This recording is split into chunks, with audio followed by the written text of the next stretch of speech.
The marble courtroom in the Federal District Court of Northern Texas grew eerily quiet as Judge Anthony Tangaro's gavel struck with unexpected force, the sound reverberating off the walls.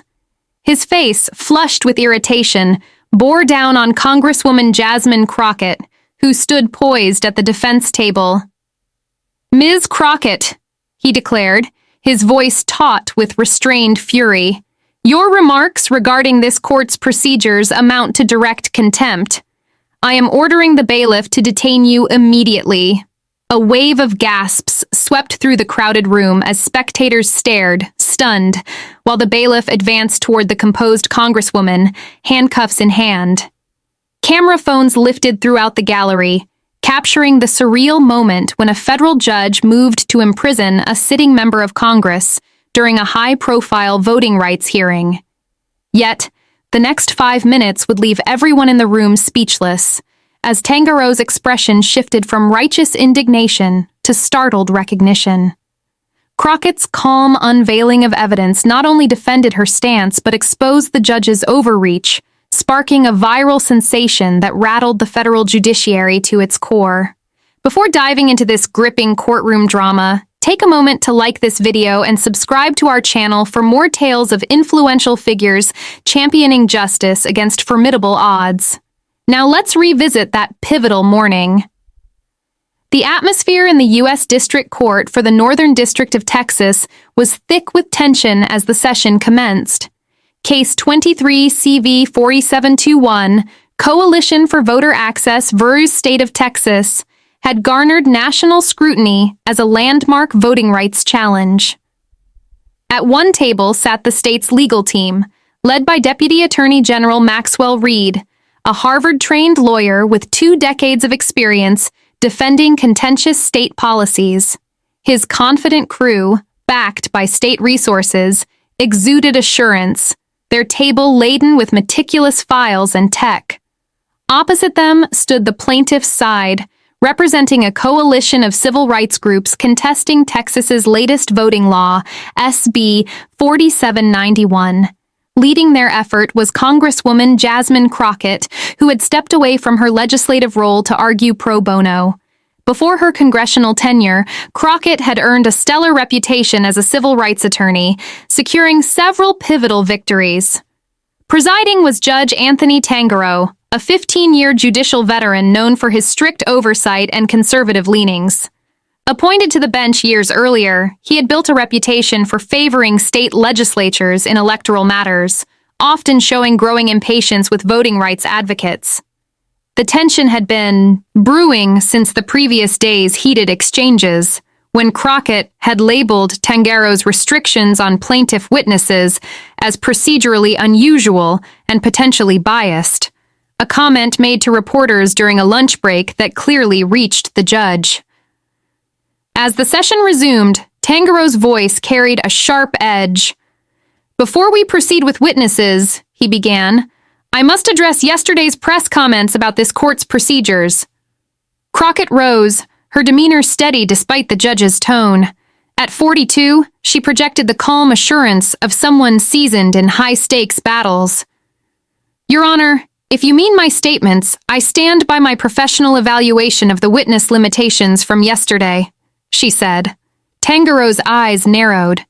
"Ms. Crockett, you implied this court showed bias in its rulings. Such claims threaten the integrity of these proceedings." "With respect, Your Honor," Crockett replied evenly, "I noted that restricting voter testimony while allowing state officials unchecked time creates an apparent imbalance. That's a factual observation, not a bias accusation." Deputy AG Reed interjected, "Your Honor, perhaps we should move to today's witnesses rather than linger on media remarks." But Tangaro pressed on. "Ms. Crockett, as a congresswoman, your words carry weight beyond this room. All the more reason for accuracy on voting rights, Your Honor," Crockett countered. "My duties to this court and constituents demand candor on democratic access." The gallery murmured as the standoff intensified, reporters scribbling furiously. Tangaro leaned forward. "This court won't bow to political pressure or media spin. Procedural rules apply equally to all, regardless of status. I agree, Your Honor, Crockett nodded, which is why I filed a motion addressing the unequal application of those rules yesterday. She lifted a document.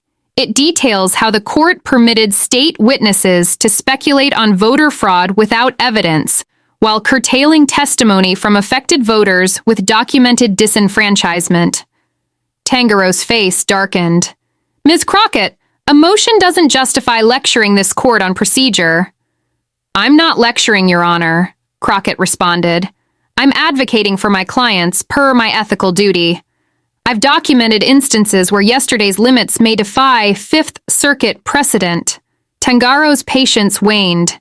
The Fifth Circuit grants district courts wide evidentiary discretion, with specific bounds I believe were overstepped yesterday. Crockett persisted, opening a legal text. In Garza versus Texas Department of Elections, the Fifth Circuit held...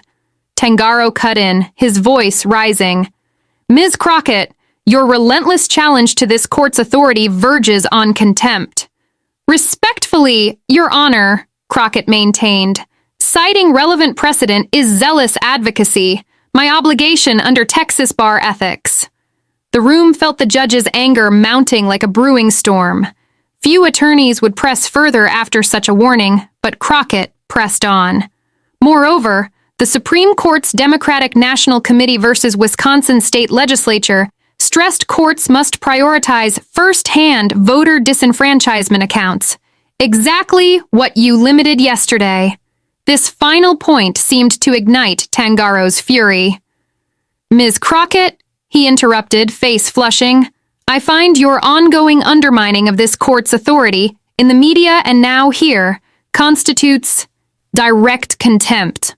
I order the bailiff to take you into custody until you show proper respect. The bailiff stepped forward, handcuffs ready, as shocked whispers filled the air. Crockett stood motionless, her expression unreadable, as the bailiff neared. Her co-counsel, Jennifer Washington, leapt up. Your Honor, we object to this contempt order and request an immediate stay for emergency appeal to the Fifth Circuit, she said, reaching for her phone. We also note Congresswoman Crockett's congressional immunities. Reed, uneasy, rose. Your Honor, the state takes no stance on contempt, but a brief recess might be prudent before such a step. Tangaro's resolve hardened. The immunity Ms. Washington cites applies to House floor speech, not contempt here. The order stands. Crockett raised a hand as the bailiff approached. One moment, please, she said with quiet authority, turning to Tangaro. Your Honor, before jailing a congresswoman for citing precedent, judicial ethics require disclosing certain details. Tangaro's eyes narrowed. Ms. Crockett, you're in no position to lecture on judicial ethics. I'm providing relevant information, Your Honor, she replied, opening a folder. Yesterday, my team uncovered something concerning tied to these proceedings. This isn't the time for new evidence, Tangaro snapped. The bailiff will proceed. Your Honor, Crockett persisted as the bailiff closed in, Canon 3 of the Code of Conduct for U.S. Judges mandates disclosing personal ties that might question impartiality. I found communications suggesting undisclosed connections to parties with financial stakes in this case. A tense hush fell. Tangaro's surprise turned to concern. What are you implying, Congresswoman? I'm stating facts, Your Honor, Crockett said, lifting a document. This email exchange between you and Richard Fulton, CEO of Secure Vote Systems, the firm with a $43 million contract to enforce the voting restrictions we challenge, shows discussions months before the law's public debut. Fulton thanked you for guidance on crafting regulations to withstand judicial review. The gallery erupted in whispers. Tangaro banged his gavel. This is outrageous! Those emails are out of context. They're clear in context, Your Honor, Crockett continued. They also reveal 3 private dinners with Fulton during the law's drafting, undisclosed despite Secure Vote's financial interest. Reed stood, uneasy. Your Honor, The state knew nothing of these alleged communications, if, as described, they warrant recusal consideration. Tangaro paled. These accusations are improper and potentially defamatory. Neither, if true, Your Honor, Crockett replied. We've authenticated them through proper channels. She held up another paper. This certification from the court's IT administrator verifies the emails via a legitimate FOIA request. The bailiff, unsure, looked to Tangaro. Crockett pressed on. I filed a recusal motion based on these ex parte communications and conflicts. I've also prepared an emergency Fifth Circuit petition if you decline, and copies are with the Judicial Conduct Committee and House Judiciary Committee, where I serve. Tangaro's expressions cycled through anger, worry, and realization. These communications also make a contempt order against counsel challenging impartiality appear retaliatory, Crockett added. The Fifth Circuit has noted this distinction. She suggested tabling contempt and proceedings until recusal was addressed.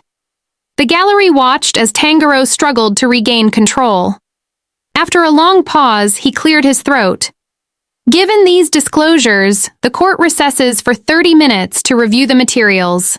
The bailiff will stand down. As he exited, the room buzzed with activity. Crockett conferred calmly with her team, the handcuff threat now a distant memory. Returning after the recess, Tangaro's demeanor had shifted to cautious deliberation. Before addressing Ms. Crockett's claims, he began, I clarify facts. The communications exist but need context. They occurred during a judicial conference where Mr. Fulton and I spoke. However, some portions could suggest impropriety, intentional or not. Judicial ethics demand not just impartiality, but its appearance. He announced his recusal under 28 U.S.C. Paragraph 455, vacated the contempt order, and reassigned the case, acknowledging Crockett's procedural concerns.